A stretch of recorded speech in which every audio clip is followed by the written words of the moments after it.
Okay, this is Lindsay Stevenson, And Catherine Lewis.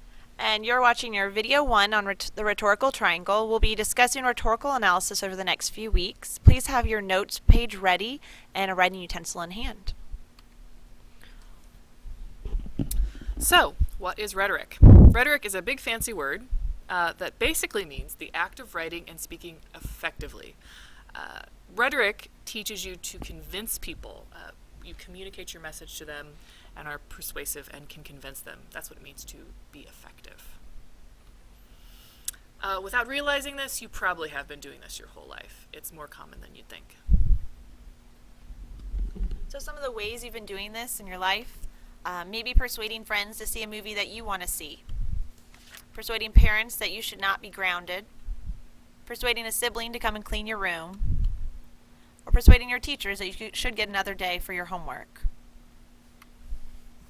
Rhetorical analysis now is, so we have rhetoric, now we're moving on to analysis. So to analyze using rhetoric would be to break down a text, to break it into smaller pieces, and to look at how the author is writing rather than what they're actually writing. So it's how they're getting their communication across to the reader. It's very different than a summary. So the difference between summary and analysis is in this example. So the summary is at the top. Johnson has a lot of formal language throughout his paper and hardly any informal words. So that's summarizing what he did. The analysis, as you can see, is longer, but the reason it's longer is it has examples and it discusses it a little bit more in depth. Johnson employs formal language throughout his essay. For example, he argues unequal funding in public schools creates a horrific imbalance between affluent communities and those that are impoverished. And then they have the page number. In using formal academic writing, he establishes himself as a credible and valid author, thus creating ethos from the classical form. So as you can see here, he's using formal language to do something. They say why he's using it, and it gets to the how he uses it and why. Now, don't worry, this is our intention. Intention means that's where we're headed. We're going to work up to this level of analysis. This is not the expectation at this time. So, you might ask yourself where this all comes from, and it does come from a very long time ago. Aristotle, he's a famous Greek philosopher, he believed that when you were making any speech or writing any paper or essay, you needed to consider 3 elements as you were working. These 3 points we have taken and developed into the rhetorical triangle, which is what this video is all about. So the 3 points of the triangle, or the 3 elements that Aristotle considered most important, were number 1, the subject, the message, the point you're trying to get across. Second is the audience. Who's the target audience? Who's going to be listening to the speech or reading the paper? And then third, the communicator or speaker themselves. Are they believable? Who are they? Do we like them? Do we not like them? Those things come into play, and we'll talk a little bit more about that on the next slide. All right, so this is your rhetorical triangle. It starts out at the top with message. So the message is the information or the argument. The author is going to have reasons and evidence and data, and then structure their text in a particular way to convey their message. If you follow the arrows down, you will see communicator, which I was just talking about. Communicator talks about the credibility of the speaker. Ethos is a word we will be learning in video 2.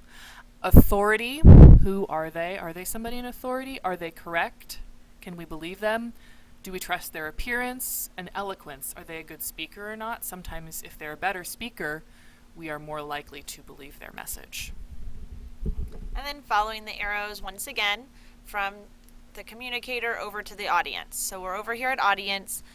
The person or the group of people reading the text, who it's intended for. What beliefs do they bring to the text? What values and knowledge and experience do they bring to what they're writing?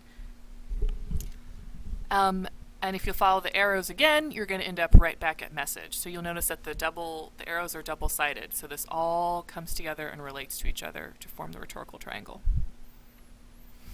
Okay, so how does this work with the text? So we've got our triangle here, and again we've got our 3 double-ended arrows.